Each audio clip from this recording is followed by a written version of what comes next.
Bom dia, graça e paz a todos aí que estão assistindo esse vídeo, ou que vêm assistir. Nós estamos aí dando continuidade a essa lição maravilhosa, salvação somente pela fé. O estudo do quarto dia da semana é a lei e fé. Nós precisamos entender isto, para que a gente não tome aí decisões contrárias que têm a ver com a nossa salvação. Né? E a preocupação maior do apóstolo Paulo é formar, né, nas pessoas aí a ideia de que se pode ser salvo por meio das obras. De certa forma, isto nos deixa aberto aí ao pecado. Se nós compararmos o cristianismo bíblico com as religiões do mundo, utilizando aí as escrituras como nosso guia, nós vamos ver que há uma lacuna enorme, né, intransponível. E isso, quando nós estudamos a Bíblia, aprofundamos no estudo da palavra de Deus, nós somos forçados aí a concluir que há realmente apenas duas religiões no mundo.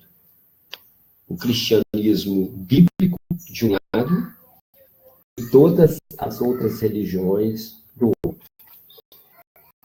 Essas duas religiões eu coloquei, quando eu digitei, eu coloquei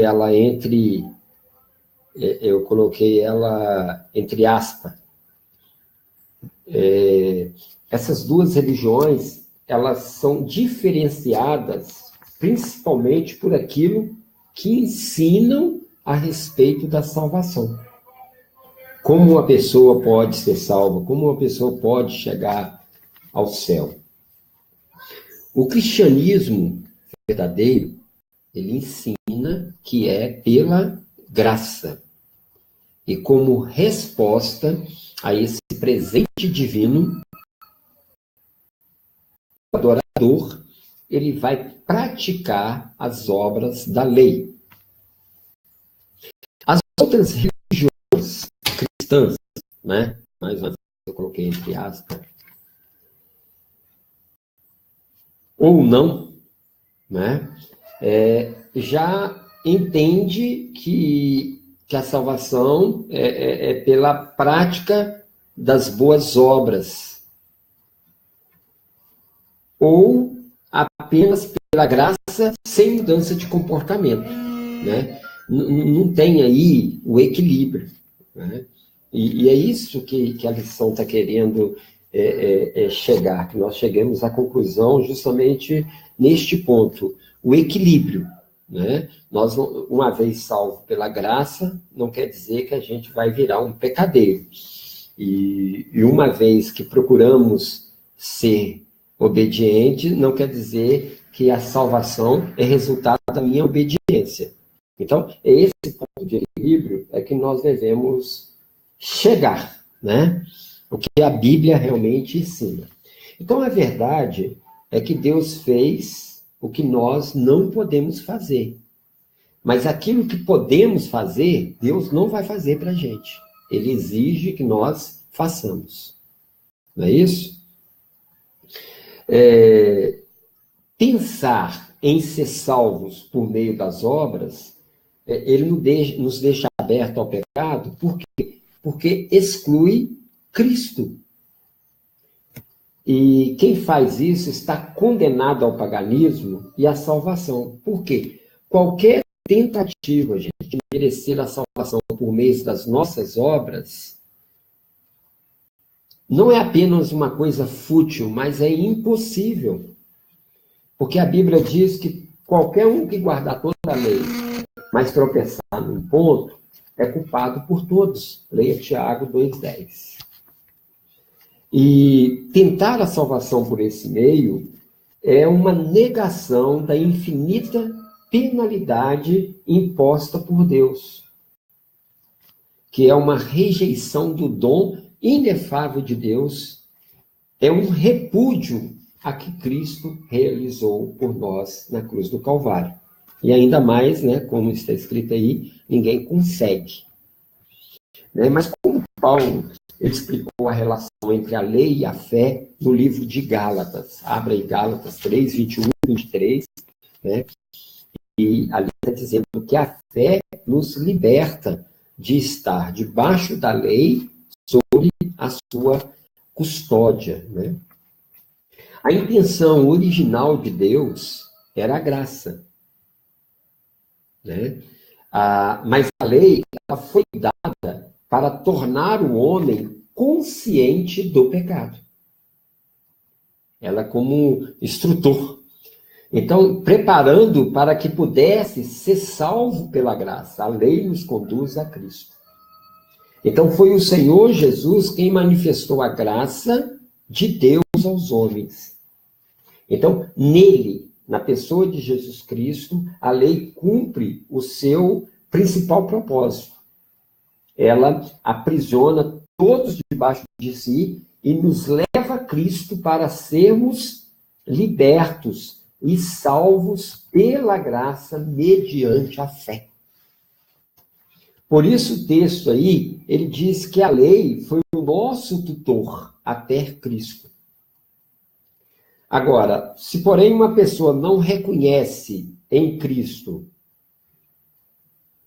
a justiça pela fé, a lei ela não cumpre o seu propósito. E essa pessoa ela permanece aprisionada à lei e não tem acesso à graça. Entendeu? Então, a lei opõe-se às promessas de Deus? Não, de maneira nenhuma. Paulo não está dizendo isso. Pois se tivesse sido dada uma lei que pudesse conceder vida, certamente a justiça viria da lei. Mas o que a Escritura diz? Que encerrou tudo debaixo do pecado, a fim de que a promessa, que é pela fé em Jesus Cristo, fosse dada aos que creem. A lei, ela não é uma solução definitiva, pois não muda o princípio de vida natural do ser humano. A lei, ela não tem esse poder. Quando Adão comeu o fruto do conhecimento do bem e do mal, este passou a ser o seu princípio de vida. Seus olhos foram abertos e ele passou a agir baseado no conhecimento que tinha, o que era certo ou errado. Então, este é o princípio que guia todo homem. Se considero certo, eu faço. Se considero errado, não faço. Mas isso aí é baseado em quê? Quais são os parâmetros? Então, a lei de Deus, ela deu esse parâmetro. Isso é certo, isso é errado. Faça isso, não faça aquilo. Isso mostra que ela funciona baseada no mesmo princípio de vida do homem pecador. O certo e o errado. O bem e o mal. Então, a lei, ela não foi feita para ser aplicada a alguém que está vivendo de acordo com o princípio do conhecimento do bem e do mal. Por isso, ela não pode produzir vida. Entendeu? Ela não pode. A lei sempre diz o que fazer, o que não fazer. Atuando apenas nas coisas exteriores, sem atingir a natureza humana pecadora. Então, a lei, ela aponta o pecado, mas ela não tem poder de remédio. Ela não elimina a raiz do pecado, nem muda de maneira nenhuma a natureza humana. Entendeu? Por isso, não satisfaz plenamente a justiça de Deus, como está escrito, né? Ninguém será justificado pelas obras da lei. Então, o homem tem essa natureza maligna, né? O homem rouba, o homem mente, o homem mata, o homem adultera, e por aí vai, né? E a lei diz o quê? Não mata, não adultera, não minta, não roube, né? E etc. Então, ela a trata apenas como efeito e não com a causa. Ela diz não peca, mas ela não concede poder para não pecar.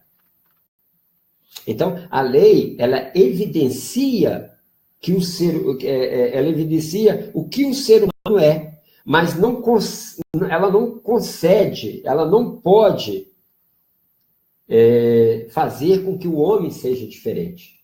Ela, por si mesma, ela não pode vencer o pecado e satisfazer a justiça de Deus. Né? Na verdade, o homem não pode vencer o pecado nem satisfazer a justiça de Deus por meio da lei.